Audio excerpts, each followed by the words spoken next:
श्रीकृष्णार्जुन संवादे गुणत्रय विभाग योगो नाम चतुर्दशोऽध्यायः। గుణత్రయం మూడు గుణాల గురించి చెప్పే అధ్యాయం ఇది. సత్వగుణం, రజోగుణం, తమోగుణం. మనం చేసే కర్మల్ని బట్టి ఆ గుణాలు అనేవి అధికమో తక్కువ అవుతూ ఉంటాయి. అయితే మన సత్వగుణంలో మనలో వృద్ధి అవుతుంది, మంచి పనులు చేస్తున్నాము అనడానికి గుర్తు ఏమిటి? సత్వగుణం అధికం అవుతున్నది అనడానికి గుర్తులు ఏమిటంటే, అస్మిన్ దేహే సర్వద్వారేషు ప్రకాశ ఉపజాయతే. అన్ని ఇంద్రియాల నుండి జ్ఞానకాంతులు అనేవి వెలువడుతూ ఉంటాయి. జ్ఞానకాంతులు అంటే హృదయంలో ప్రేమ భావం, త్యాగభావం, కళ్ళలో కాంతి, చురుకుదనం, ముఖంలో ప్రకాశం, ఆ తేజస్సు, మనస్సులో ఊహాపోహాలు తగ్గిపోతూ ఉంటాయి. అన్నిటికీ అనుమానించే గుణం తగ్గిపోతూ ఉంటుంది. అందరినీ మంచిగా అర్థం చేసుకునే గుణం వృద్ధి అవుతూ ఉంటుంది.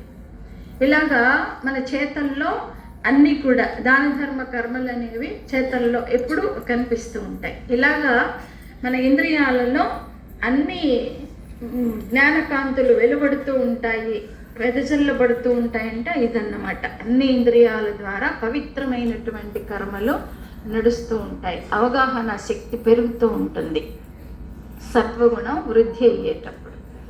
అది రజోగుణం పెరిగేటప్పుడు లోభ ప్రవృత్తి, కర్మణం ఆరంభ, అశమః స్పృహ, ఈ గుణాలు వృద్ధి అవుతూ ఉంటాయి. పరమలోభి గుణం, ప్రవృత్తి ఎక్కువగా కనిపిస్తూ ఉంటుంది, పరుగులు తీసే గుణం ఎక్కువ కనిపిస్తూ ఉంటుంది. ఏదో ఒకటి కెలుక్కోవడం, పరుగులు పెడుతూ ఉండటం. అలాగే అశమః, అశాంతి, అలజడి అలజడి అలజడి, ప్రశాంతంగా నుంచున్నప్పటికీ కూడా అతనిలో ప్రశాంతత కనిపించదు, కూర్చున్నా కనిపించదు. స్పృహ, ఎప్పుడు పగటి గనులు అంటూ ఉంటాడు. ఇప్పటికిప్పుడు నాకు లాటరీ, ₹1,00,00,000 లాటరీ తగిలితే ఎంత బాగుంటుందో, మా పొలంలో లంకి బిందెలు దొరికితే ఎంత బాగుంటుందో, ఇలాగా పగటి కళలు కనేస్తూ ఉంటాడు. ఈ రజోగుణం అనేది పెరిగేటప్పుడు ఏతాని జాయంతే, ఈ గుణాలన్నీ కనిపిస్తూ ఉంటాయి. కాబట్టి మనలో ఎంతమందిలో సత్వగుణం ఉందో, రజోగుణం పెరుగుతుందో మనకి తెలిసిపోతుంది.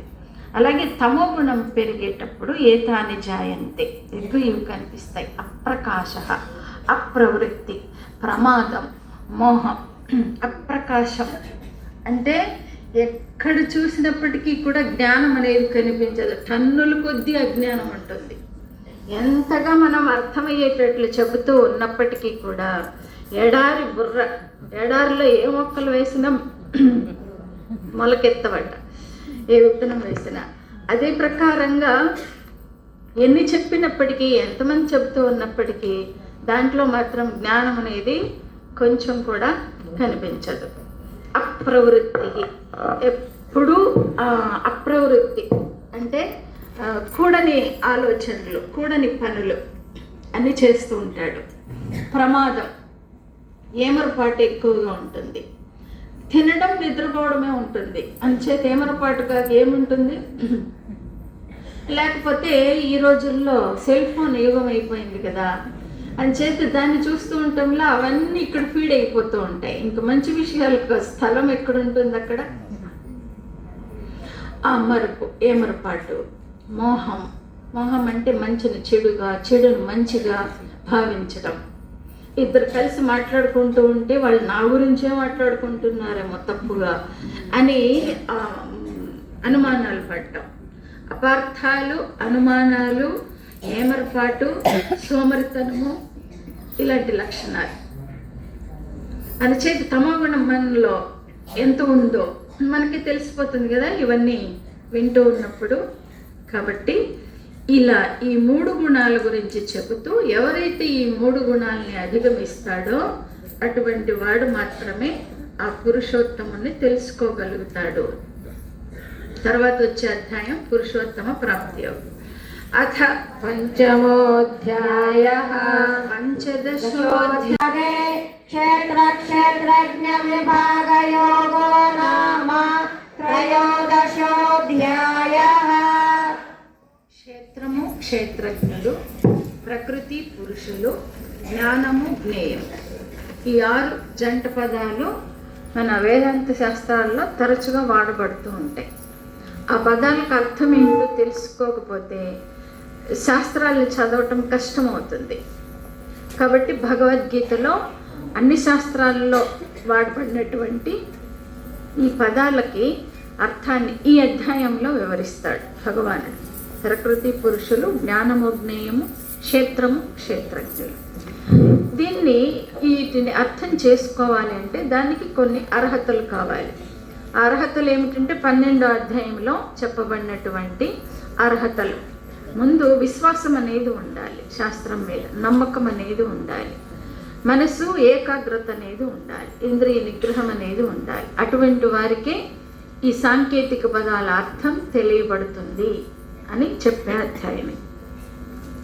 అథ చతుర్దశోऽధ్యాయః గుణత్రయవిభాగయోగः. శ్రీభగవానువాచ. అంటే ఏమిటి, భక్తుడి లక్షణాలు ఎలా ఉంటాయి అనే విషయాలు ఈ అధ్యాయంలో చర్చించబడ్డాయి. అసలు భక్తుడికి ఉండవలసిన అర్హతలు ఏమిటో ఈ 2వ శ్లోకంలో సూచిస్తాడు. ఏమిటి అర్హతలు అంటే, మయి ఆవేశ్య మనః, మనస్సు ఎప్పుడూ నా మీదనే ఉంచాలి. శ్రద్ధ అంటే భగవంతుని వాక్యాల మీద, గురువు మీద శ్రద్ధ, ఆ విశ్వాసం అనేది ఉండాలి. నిత్యయుక్త, నిరంతరము అదే సాధనలో ఉండాలి, అదే స్మరణలో ఉండాలి. ఇటువంటి వాడు నా భక్తుడు అంటాడు. ఆ భక్తుడికి ఉండవలసినటువంటి అర్హతలు అవి. నిరంతరం మనసు భగవంతునిలో ఉన్నదా లేదా. నిత్యము అంటే ఏదో 40 రోజుల దీక్షప్పుడు భగవంతుని మీద మనసు పెట్టడము, లేకపోతే ఉదయం సాయంకాలము మనసు పెట్టడము కాకుండా నిత్యయుక్త, నిత్యము అదే స్మరణలో ఉండాలి. శ్రద్ధ కూడా ఉండాలి. శ్రద్ధ అంటే విశ్వాసం అని. భగవంతుడు నాతో ఉన్నాడు, నాలో ఉన్నాడు అనేటటువంటి విశ్వాసం ప్రధానం. అటువంటి వారిలో ఉండే లక్షణాలు ఎలా ఉంటాయి? సంతుష్ట సతతం, నిరంతరము సంతోషంగా, ఎప్పుడు వాళ్ళ పక్కన ఇంకొంతసేపు ఉంటే బాగుండు అన్నట్లుగా ఉంటాడు. ఎప్పుడు ఏడుపు మొహంతో ఉన్నారనుకోండి ఎవరైనా, వాళ్ళ దగ్గర కొంతసేపు కూడా నిలబడాలని కూడా అనిపించదు. కాబట్టి భక్తుడు అంటే నేను భక్తుడినండి, నేను ఎప్పుడు ఇదే సేవలో ఉంటాను అని మనం చెప్పుకోవటం కాదు. భక్తుడు అంటే ఎప్పుడు సంతోషంగా ఉంటాడు, కష్టంలో నష్టంలో అన్నింటిలో సంతోషంగా ఉంటాడు. అలాగే దృఢ నిశ్చయ, ఒకసారి ఏదైనా నిర్ణయం తీసుకునేటప్పుడు మంచి నిర్ణయమే తీసుకుంటాడు, దాంట్లోనే నిలబడి ఉంటాడు. మై అర్పిత మనోబుద్ధి, అలాగే మనస్సుని బుద్ధిని ఎప్పుడు నా మీదనే నిలబెట్టి ఉంచుతాడు. సహా మద్భక్త సహ మే ప్రియ అంటాడు భగవానుడు. అతడు నా భక్తుడు, అతడు నాకు ఇష్టమైన వాడు అంటాడు. కాబట్టి కనీసం ఈ లక్షణాలు ఉన్నాయా లేదా మనలో అనేది చూసుకోవాలి. ఇంకా చాలా చెప్పాడు భక్తుడి లక్షణాలు. అన్నింట్లో సమానంగా చూడటం, సుఖ దుఃఖాలను సమానంగా స్వీకరించడం, శత్రువులోను మిత్రుల్లోనూ స్నేహభావమే కలిగి ఉండటం, ఇలాగా చాలా లక్షణాలు చెప్పాడు. అయితే మనం కనీసం ఇది చూసుకోవాలి, సుఖ దుఃఖాలని సమానంగా తీసుకునే నేర్పు, ఎప్పుడు సంతోషంగా ఉండటం, దృఢమైన నిశ్చయాలు, మంచి నిర్ణయాలు తీసుకోవాలి, దృఢమైన నిర్ణయాలు, దృఢంగా అందులో నిలబడి ఉండాలి. ఇటువంటి మనలో ఉన్నాయా లేదా, అప్పుడు మాత్రమే మనం భక్తులం అనేది మనల్ని మనం పరిశీలించుకోమంటాడు. అథ త్రయోదశోऽధ్యాయః క్షేత్రక్షేత్రజ్ఞ విభాగ యోగః. శ్రీభగవానువాచ. ఇదం శరీరం కౌంతేయ క్షేత్రమిత్యభి. అధ్యాయంలో చెప్పిన ఆ విభూతుల్ని అన్నింటినీ చెప్పిన తర్వాత విశ్వాన్ని అంతటినీ కూడా ఒకే చోట తనలోనే చూపించాడు అర్జునుడికి. అది కూడా అర్జునుడు ఏ దృష్టికోణంలో ఉన్నాడో ఆ కోణాన్ని బట్టి ఆ విశ్వరూపం చూపించాడు. ఏ కోణంలో ఉన్నాడు అంటే, వీళ్ళందరూ కూడా నా చేతుల్లో చనిపోతారు కదా అనేటటువంటి మమకారంతో ఉన్నాడు, సాత్వికమైన అహంకారంతో ఉన్నాడు. అంటే వీళ్ళెవరు నిలవరు నా చేతిలో అనేటటువంటిది ఒక సాత్వికమైన అహంకారం. కాబట్టి దానికి సమాధానంగా ఆ విశ్వరూపం చూపబడింది. ఎలా చూపించాడు అంటే ఆ భయంకరమైన కోరలు, ఆ కోరల మధ్య పడి తాను అర్జునుడు చంపబోయేటటువంటి మహావీరులందరూ కూడా పడి నలిగిపోతూ ఉన్నారు, చనిపోతూ ఉన్నారు. ఇదంతా చూసేటప్పటికి ఒక్కసారిగా తనలో ఉండే మోహం అంతా దిగిపోయింది. నేను కాదు వీళ్ళని చంపే కర్తను, భగవంతుడే. ఎప్పుడు ఎవరి మూలంగా తీసేయాలో అలా తీసేస్తూ ఉంటాడు అనేటటువంటి విషయం అర్థమైంది. ఆ సాత్విక అహంకారం కాస్త కలిగిపోయింది. ఆయన చేతులు నేను ఒక పనిముట్టును మాత్రమే అని అర్థం చేసుకోగలుగుతాడు అర్జునుడు. అథ ద్వాదశోధ్యాయః భక్తి యోగః. అర్జున ఉవాచ ఏవం సతతయుక్తాయే భక్తాస్త్వాం పర్యుపాసతే ఏకాప్యక్షరమవ్యక్తం తేషాం తే యోగవిత్తమాః.